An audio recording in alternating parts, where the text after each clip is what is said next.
Hi! Hello! నమస్తే. Welcome to our channel. నేను మీ Charmi. So, ఇప్పుడు మనందరికీ ఫేవరెట్ టాపిక్ ఏదైనా ఉంది, ఇంట్రెస్టింగ్ టాపిక్ ఏదైనా ఉంది అంటే అది 'ప్రభాస్' మూవీ అయిన 'కల్కి 2880'. మరి ఈ మూవీకి సంబంధించి అసలు ఇది ఎలా ఉండబోతుంది? అంటే ఫ్యాన్స్ అందరిని మెస్మరైజ్ చేయబోతుందా? ఎందుకంటే అందులో అశ్వత్థామ క్యారెక్టర్‌లో మన అమితాబ్ బచ్చన్ గారు ఉన్నారు, కమల్ హాసన్ గారు ఉన్నారు, దీపికా పడుకోన్, దిశా పట్నాని ఇలా ప్రతి ఒక్కరి పేరు చాలా మంది పేర్లు బయటకొస్తున్నాయి. అశ్వత్థామ అనేది ఒక చిరంజీవి మన పురాణాల్లో చూసుకుంటే చిరంజీవి అయినటువంటి అశ్వత్థామ క్యారెక్టర్ ఉంది. మరసలు నిజంగానే మన కల్కి అవతారం గురించి మాట్లాడబోతున్నారా? ఏంటి అనేది మనం మొత్తం డైరెక్టర్ చిట్టిబాబు సార్ ఉన్నారు. సార్‌తోని మాట్లాడదాం. నమస్తే సార్. నమస్తే.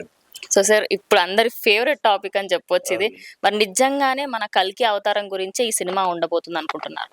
'కల్కి అవతారం' గురించి ఎంతవరకు చెప్తారు?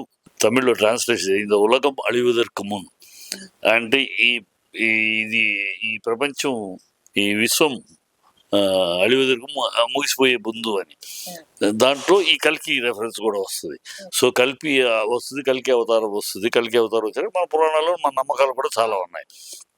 అది ఎంతవరకు చెప్తారనే విషయం కన్నా కూడా దాంట్లో నేను ఎక్స్‌పెక్ట్ చేస్తున్నది, నేను ఊహిస్తున్నది వాళ్ళ శ్రమను బట్టి గాని, వాళ్ళు తీసుకుంటున్న జాగ్రత్తలను బట్టి గాని, వాళ్ళు తీసుకున్న టైమును బట్టి గాని, దాంట్లో వాళ్ళ ఆర్టిస్టుల పేర్లు పెట్టలో గాని, చాలా ప్రతి అంశము ఒక ప్రత్యేకత కూడిన అంశముగా దాన్ని తీర్చిదిద్దుతున్నారని నమ్ముతున్నా. ప్రతి అంశం ఏది కూడా మామూలుగా కాకుండా, మామూలు రొటీన్ దాంట్లో కాకుండా ఏదో 2 ఎపిసోడ్‌లు హైలైట్ ఎపిసోడ్‌లు 2 ఉంటాయి. మిగతాయి మామూలు స్టోరీ రన్నింగ్ అని కాకుండా every frame, every scene, every sequence స్పెషల్‌గా ఉండాలి. అద్భుతంగా ఉండాలి. ప్రత్యేకంగా ఉండాలి. ప్రత్యేకంగా అదేదో ఇంతకుముందు ఎన్నడూ కనివిని ఎరుగని రీతిలో ఉండాలనే స్పెషల్ ఎఫర్ట్ తీసుకుంటున్నారు డైరెక్టర్ గాని, హీరో ప్రభాస్ ఒకసారి ఒప్పుకున్నాక వాళ్ళు ఏం చెప్తే అట్లా. సో, డైరెక్టర్ ఏం చెప్తే అలా చేసేస్తాడు. తన మీద ఇంటర్ఫేర్ అవ్వదు. సో, ఆ డైరెక్టర్ చాలా కసిగా అందుకని లెంగ్తీ టైం కూడా పట్టింది. గ్రాఫిక్స్ కానీ, ఇంకోటి కానీ ఎక్కడ కాంప్రమైజ్ అవ్వకుండా ఒక చరిత్ర సృష్టించే సినిమాగా చేయాలని తపన పడుతూ, దానికి తగిన శ్రమ పడుతూ, ఏదో డబ్బులున్నాయి వెదజల్లుతాం, వాళ్ళకి డబ్బులు ఇస్తాం, వీళ్ళు డబ్బులు ఇస్తాం, అందరూ వస్తారు, అలాంటి హంగామా కాకుండా ఆర్టిస్టులు పెట్టి తీయటం గొప్ప విషయం కాదు. డబ్బులు ఇస్తారు, చేస్తారు. కాదు ఏ పాత్రకి వీళ్ళు ఎందుకు పెట్టారు, ఎందుకు అమితాబ్ బచ్చన్ పెట్టాల్సి వచ్చినారు. సో, ఆ పాత్ర ప్రత్యేకత లేకపోతే పెట్టరు. అట్లా చూస్తున్నారు. ఆయన పెట్టడం ఆయన వల్ల కాస్టింగ్ వాల్యూ పెరుగుతుంది అంటాం కన్నా ఆ పాత్రకి గొప్ప న్యాయం జరుగుతుందని 2 యాంగిల్స్ ఉంటాయి. మరి అప్పుడు ఆర్టిస్టులు పెట్టేటప్పుడు ఏం పెడతా ఉంటే ఈ ఆర్టిస్ట్ వల్ల మనకి కాస్టింగ్ వాల్యూ పెరుగుతుందని ఒక యాంగిల్ చూస్తాం. ఇంకో యాంగిల్ అంటే ఈ పాత్ర ఆయన ఆ ఆర్టిస్ట్ చేస్తేనే ఈ పాత్ర హైలైట్ బ్రహ్మాండంగా ఉంటుంది, మనం మలుచుకున్న తీరు గొప్పగా వస్తారని. సో, ఈ 2 యాంగిల్లోనే ఆ సినిమాలో ప్రతి పాత్రని, ప్రతి విషయాన్ని ఆలోచిస్తున్నారనేది నాకు బాగా అర్థమవుతుంది. సో, హోప్ అవన్నీ వాళ్ళ శ్రమ కష్టే బలి అన్నారు. వాళ్ళ కష్టము, వాళ్ళ శ్రమ, వాళ్ళ ఆలోచన, అన్ని సక్సెస్ అవ్వాలి, సక్సెస్ అవుతుంది. ప్రభాస్కి కూడా ఒక మళ్ళీ బిగ్ బ్యాంగ్. ప్రభాస్కి బాహుబలి తర్వాత పెద్ద బ్యాంక్ రాలే, ఇంకా పెద్ద బ్యాంక్ రావాలి. ఈజీ ఈగర్లీ వెయిటింగ్ అండ్ చాలా లాంగ్ టైం కూడా అయిపోయింది. సో, బ్యాంక్ రావాలి. ఆ బ్యాంక్ వచ్చే సినిమా కల్కి అవుతుందని నేను ఆశిస్తాను. సార్, మనము అంటే చిన్న చిన్న గ్లిమ్స్ ఏవైతే చూస్తున్నామో అందులో మనం ఫస్ట్ నుంచి చూస్తున్నప్పటికీ కూడా when darkness has taken over the world there will be a light which saves అన్నట్టుగా కొన్ని లైన్స్ మనకైతే అందులో టెలికాస్ట్ చేస్తున్నారు. అండ్ అలాగే బుజ్జి క్యారెక్టర్ ఏదైతే లైక్ కామెడీ అన్నట్టుగా అండ్ అలాగే కొంచెం సీరియస్ క్యారెక్టర్ అండ్ చాలామంది బుజ్జి క్యారెక్టర్ మూవీ రిలీజ్ అయిపోయిన తర్వాత మెమరబుల్ క్యారెక్టర్ అయిపోతుందంటారు. ఈ రెండిటి గురించి చెప్పండి సార్. అదే బుజ్జి క్యారెక్టర్ గురించి నాకు కొంచెం సిమిలారిటీ కనపడుతుంది. కనపడినా తప్పేం లేదు. దీంట్లో రోబోలు చిట్టి చిట్టి క్యారెక్టర్ని మనిషి అక్కడ దీన్ని ఇక్కడ బొమ్మను పెట్టి దానితోటి మాట్లాడించడం, దాన్ని రోబో సెటప్లో చేశారు. అది మనిషి చేయటంలో, రజనీకాంత్ చేయటంలో దానికి ఎక్కడికో వెళ్ళింది హైపు. దీన్ని ఎంతవరకు ప్రజల్లోకి ఎక్కించగలరు అనేది ఇంకా హైలైట్. దాన్ని ఎంతవరకు ప్రజలు ఆడియన్స్ ఎంతవరకు వెళ్తూ చూడాల్సిన విషయం. అది ఒక వెరైటీ అంతవరకే. అది టోటల్గా ఉండదు. ఈ చీకటి నుంచి వెలుగు అనేది కల్కి. ఈ కల్కి అనేది చీకటి నుంచి వెలుగులోకి కల్కి అవతారం అదే.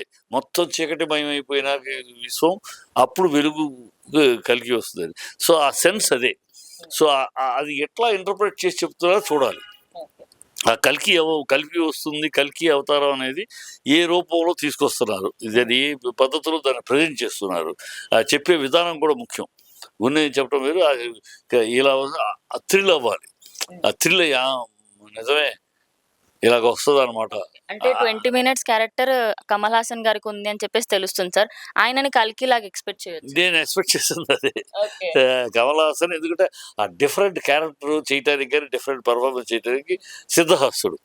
అతను ఎలాంటి వెరైటీ అంటే బాగా ఇష్టపడతాడు కూడా. కమల్ హాసన్ కనుక కమల్ హాసనే వస్తాడు చివరిలో. వస్తే అదే కమల్ హాసన్ అంటున్నారు, కమల్ హాసనే ఆ వేషం వేస్తే బాగుంటుంది అని. ఇంకొకటి కన్నా కమల్ హాసన్ దాటి ఇంకొకటి కనపడాల నాకు ఆ కల్కి వేషం అంటే. కల్కి అంటే ఆ క్యారెక్టర్ మీద నాకున్న ఒక అవగాహనలో ఆ పర్ఫార్మెన్స్ కానీ, బాడీ లాంగ్వేజ్ కానీ, యాసగా మాట్లాడే తీరు కానీ అన్నీ ఆ కల్కిగా చేయగలిగిన సమర్థుడు. దానికి హైలైట్గా దాన్ని విలువ తీసుకురాగలిగే ఆ పాత్రకి తీసుకురాగలిగిన నటుడు డెఫినెట్గా బాగా. కానీ కమల్ హాసన్ ఆ పాత్రే చేస్తున్నాడు అని అనుకుంటున్నాను నేను. 20 మినిట్స్ మాత్రమే ఉంది అంటున్నారు. బికాస్ 20 మినిట్స్ అది కూడా ఓన్లీ భైరవతోనే సీన్స్ ఉన్నాయని నిన్ననే తెలిసింది సార్. సో అదే అనుకుంటున్నారు. అదే 100% అదే అనుకుంటున్నా. అదే అవ్వాలని కూడా కోరుకుంటున్నా. ఎందుకంటే సినిమాకి హైలైట్ అవుతుంది. ఆ కల్కి అవతారం, కల్కి క్యారెక్టర్ ఎవరు వేసినా కూడా కమల్ హాసన్ మించి చేయగలరు అనేది నేను చెప్పలేను. మనకున్నట్లు అలాంటి క్యారెక్టర్ వెరైటీ చేయాలంటే కమల్ హాసన్ మించినోడు లేడు. ఇక కమల్ హాసన్ చేయను అంటే తప్పితే ఇప్పుడు కమల్ హాసన్ చేస్తాడు అన్నాక అది గ్యారంటీ కమల్ హాసన్ చేస్తారో అదొక పెద్ద హైలైట్ అవుతుంది. సో అందుకని చెప్తాను ఆ సినిమా మొత్తం అందుకని పెద్ద హిట్, సెన్సేషన్, చరిత్ర సృష్టిస్తుందని నా విశ్వాసం. ఎందుకుందంటే ప్రతి విషయం కూడా వాళ్ళు ఏది ఆషామాషిగా తీసుకున్నట్టు కనపట్ల. ప్రతిదీ చాలా చెక్కి చెక్కి చెక్కి చెక్కి చెక్కి పేర్లు కూడా వినాలన్న ఆతృత కలుగుతుంది. అంటే అరే భైరవ ఏంటి, అశ్వత్థామ ఏంటి అని ఆ పేర్లుకి ఆర్టిస్టులు పెట్టబట్టి. ఇప్పుడు అశ్వత్థామ అమితాబ్ బచ్చన్ చేయలేదు అనుకోమ్మా, దాని మీద మనకు అంత ఉండదు. అమితాబ్ బచ్చన్ చేస్తున్నాడంటే అశ్వత్థామ క్యారెక్టర్ ఏంటి మీకు అర్థమవుతుంది. వచ్చిన మెయిన్ కొన్ని డైలాగ్స్ లోనే ఏమనుంది అంటే మేరా ఆఖరి అంతిమ్ యుద్ధే, ఇది నా చివరి యుద్ధం అంటే అశ్వత్థామ కలియుగం అంతమైనప్పుడే ఆయనకి మోక్షం కలుగుతుందని మన పురాణాలు చెప్తారు. సో ఓవరాల్ ఇంతే ఉంటది అంటే అదే ఉంటది. అది తెలిసిన విషయమే, కానీ ఎలా చెబుతారు అనేది గొప్ప. 2 పార్ట్స్ లో తీస్తున్నారు. దాని గురించి ఏమంటారు? 2 పార్ట్స్ మరి తప్పదు. ఇలాంటి మ్యాటర్ అన్నప్పుడు 2 పార్ట్స్ తప్పదు. కానీ ఎట్లా చెబుతారు అనేది విషయం ఉంటుంది. నేను ఎక్సైటెడ్ గా ఉన్నా చూడాలి ముందు. ఎందుకంటే ఈ క్యారెక్టర్స్ పెట్టారు, ఈ కథ మనకు తెలిసింది, మనం బాగా అవగాహనలో ఉన్న మ్యాటర్ ఇది. ఈ మ్యాటర్ని ఎంత గొప్పగా చెప్తున్నారు అనేది ఉండదు. ఎందుకంటే అందరికి తెలిసిన విషయమే. మొదటి రోజుతో వీక్ అయిపోద్ది మామూలుగా ఉంటే. అది స్పెషల్గా ఉంటే కూడా తెలిసిందే సరే, ఆ స్పెషల్గా ఉంటేనే మళ్ళీ మళ్ళీ చూడాలనిపిస్తుంది. అట్లా క్రియేటివ్ ఉంటుంది, ఉండాలి అని కోరుకుంటున్నా.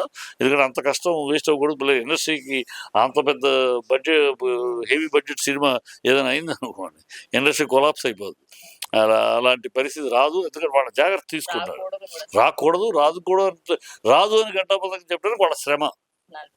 How they are moulding every character, how they are designing every sequence, అది కనపడుతుంది, వాళ్ళ శ్రమ కనపడుతుంది.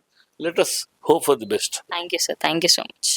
సో చూసారు కదా, ఫ్యాన్సే కాకుండా చిట్టిబాబు సార్ కూడా ఎక్సైటెడ్గా ఉన్నారు మూవీ కోసం. బికాస్ నిజంగానే ఆ క్యారెక్టర్స్ ఎప్పుడైతే పేర్లు బయటకు వస్తున్నాయో, విన్న ప్రతిసారి, చూసిన ప్రతిసారి ప్రతి ఒక్కళ్ళకి ఎక్సైట్మెంట్ అనేది నెక్స్ట్ లెవెల్లోకి వెళ్ళిపోతుంది. మరి చూద్దాము జూన్ 27న మూవీ రిలీజ్ అయినప్పుడు ఎంత హైప్ క్రియేట్ చేస్తుంది ఏంటి అనేది. ఇది వాళ్ళ వీడియో. ఇంకో వీడియోతో మళ్ళీ కలుస్తాం.